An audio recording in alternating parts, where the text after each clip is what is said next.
पास वाला वो झोली में आने वाला है। तो जो लगातार वीडियो देख रहे हैं वो बाबू सबसे पहली चीज कि आप लोग को सपोर्ट चाहिए और आपको कंप्लीटली रूप से कंप्लीट काम करने जा रहे हैं। तो चलिए ग्राफीय विधि से हल करने के लिए पहले आप चलेंगे थ्योरी में। क्या चीज में बाबा, जिस लड़का को इसका थ्योरी कंप्लीट है वो याद कीजिएगा ग्राफ विधि से 5 नंबर झोली में रख के आएगा, मात्र थ्योरी से। कहीं ज्यादा डिस्टर्ब करने की जरूरत नहीं है, बस सिर्फ और सिर्फ थ्योरी मेरा पढ़िए, कंप्लीट करके जाइएगा। सोच लीजिए कैसे होता है। आपने कभी कभी सुनते होंगे एक्स अक्ष और वाई अक्ष और जेड ऐसे सुनते होंगे, है ना, 3D में होता है जेड अक्ष।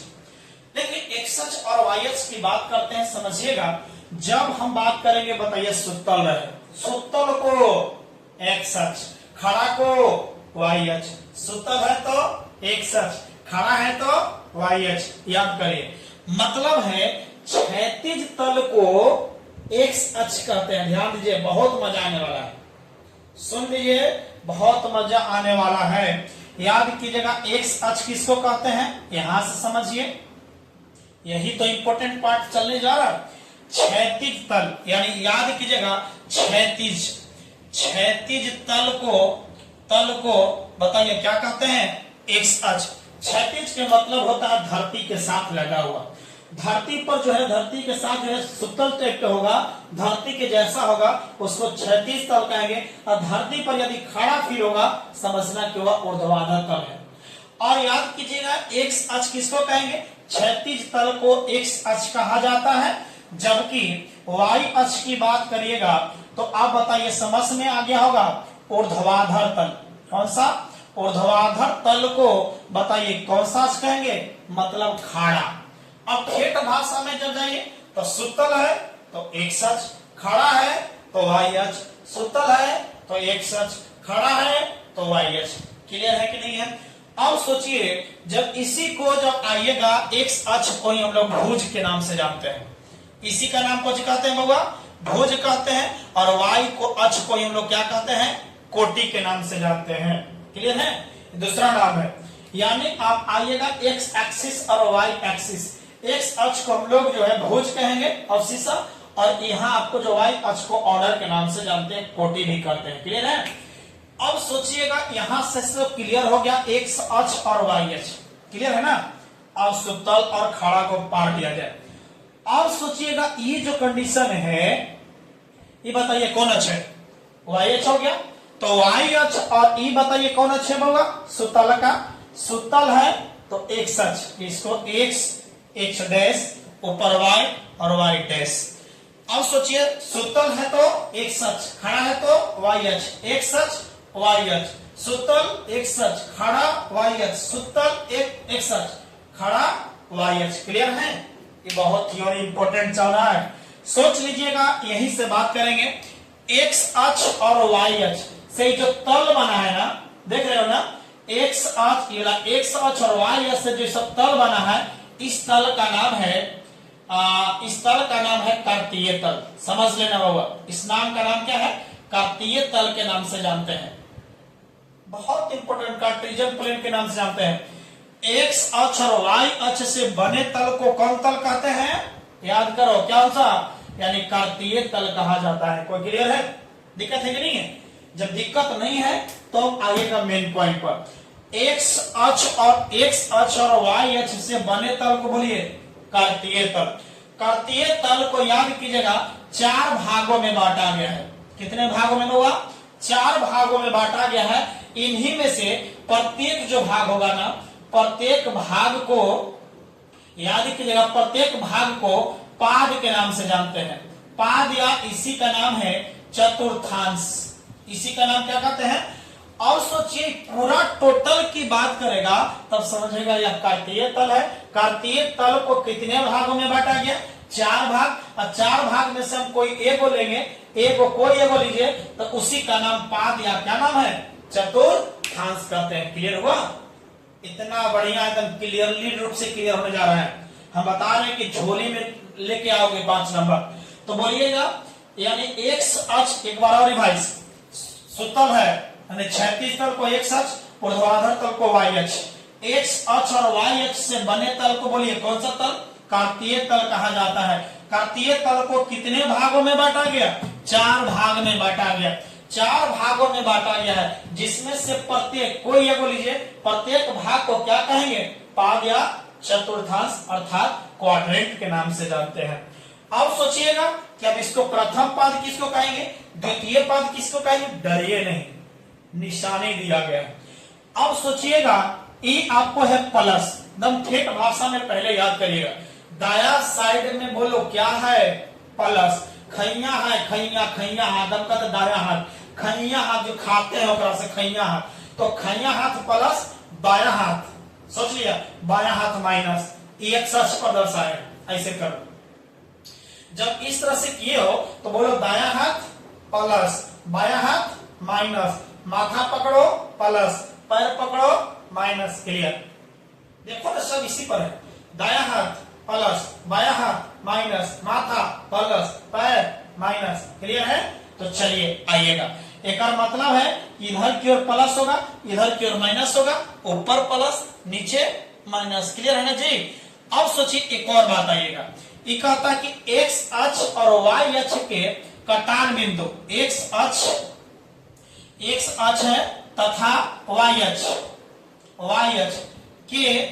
के कटान बिंदु, सोच लीजिए, कटान बिंदु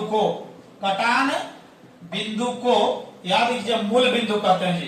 कौन सा? मूल बिंदु के नाम से जानते हैं, ध्यान दीजिएगा, मूल बिंदु कहते हैं, बहुत इंपॉर्टेंट है।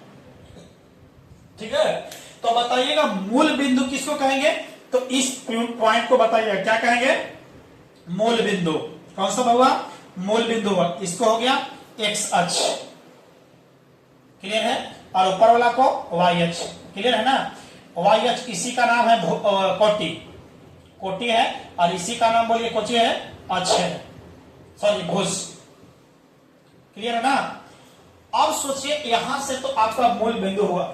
मूल बिंदु का जो नियामक होता है, नियामक होता हुआ 0 0 होता है जी। एक्स अक्ष भी 0 और वाई अक्ष भी 0 होता है। इसको हम लोग जनरली ओ से सूचित करते हैं, ध्यान दीजिएगा। जनरली हम लोग ओ से सूचित करते हैं, और भी कोई चीज भी होता है, कोई भी बिंदु हो सकता है, ऐसा जरूरी नहीं है फिक्स है कि ओ ही रहेगा। जनरली हम लोग ओ से सूचित करते हैं। यहां तक क्लियर है? अब यहां से एक और पॉइंट, चलिए, ये सब इंपॉर्टेंट है ऑब्जेक्टिव के लिए। ऑब्जेक्टिव यहां से एक भी नहीं गलत करके आइएगा, मुझे मालूम है, बस इतना क्लियर कीजिए। अब ये बताइए, ये तो एक्स अक्ष है जी, तो एक्स अक्ष पर जो वाई वाला जाके सुतेगा, बताइए।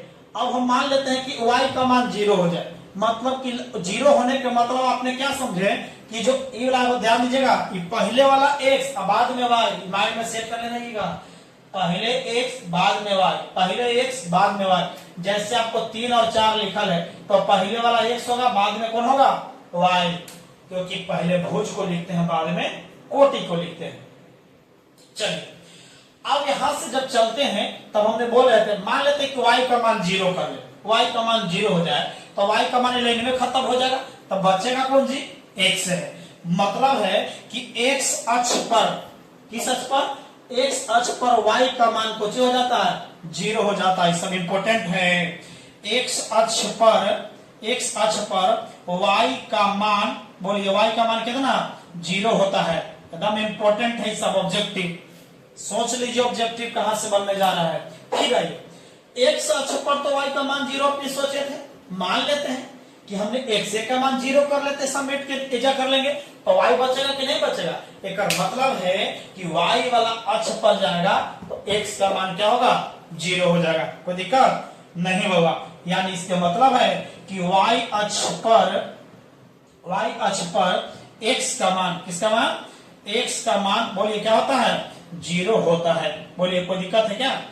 जब दिक्कत नहीं है तो यहां से आप लोग का काम कंप्लीट हुआ है। यहाँ ये बात समझ गए होंगे। यहां से एक बार और रिवाइज करते हैं, उसके बाद आपका काम शुरू करने जा रहे हैं। अभी यहाँ भी खत्म नहीं हुआ है, अभी खत्म नहीं हुआ है, गड़बड़ हो जाएगा। बोलिएगा, बोलिए, क्षैतिज तल को एक्स अक्ष, ऊर्ध्वाधर तल को वाई अक्ष कहते हैं। एक्स अक्ष और वाई अक्ष से बने तल को कौन तल कहते हैं? कार्तीय तल कहा जाता है। कोई दिक्कत है? एक्स अक्ष और वाई अक्ष से बने तल को कार्तीय तल। कार्तीय तल को 4 भागों में बांटा गया है जी। 1 2 3 4, जिसमें से प्रत्येक भाग को क्या कहते हैं, पाद या चतुर्थांश। इसका नाम हम कहते हैं प्रथम पाद। एक्स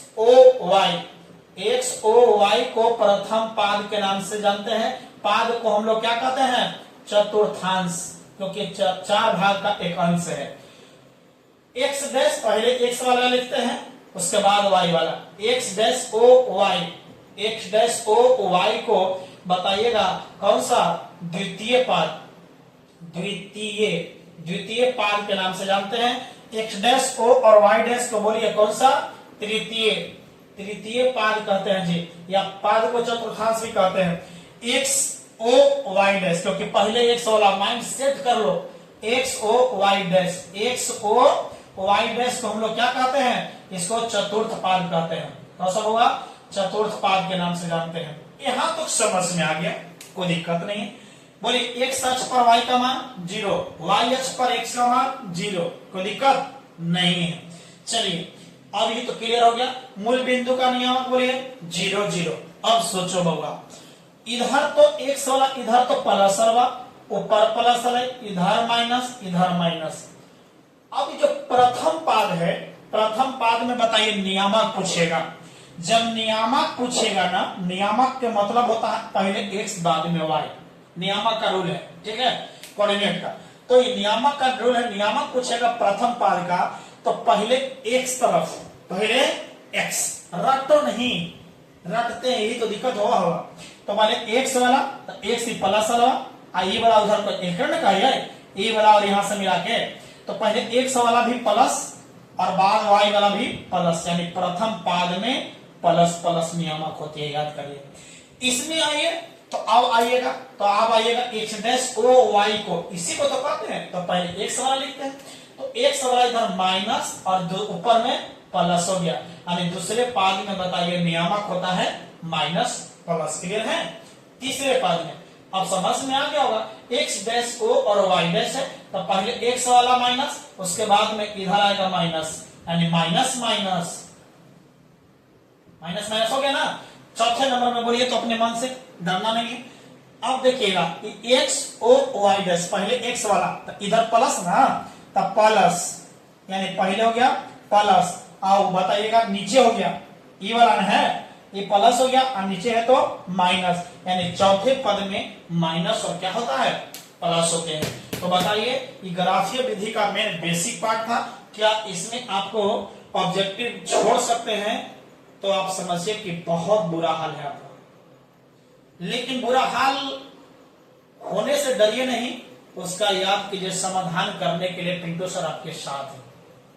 मैं आपको याद कीजिएगा, मैं वादा करता हूं आपको क्लियर करा करके ही देंगे। तो चलिए मिलते हैं अगले वीडियो में। इतना मेहनत कर रहे हैं आपके साथ, तो आपको लाइक और सब्सक्राइब तो जरूर बनता है, काम कीजिए। थैंक यू सो मच, धन्यवाद।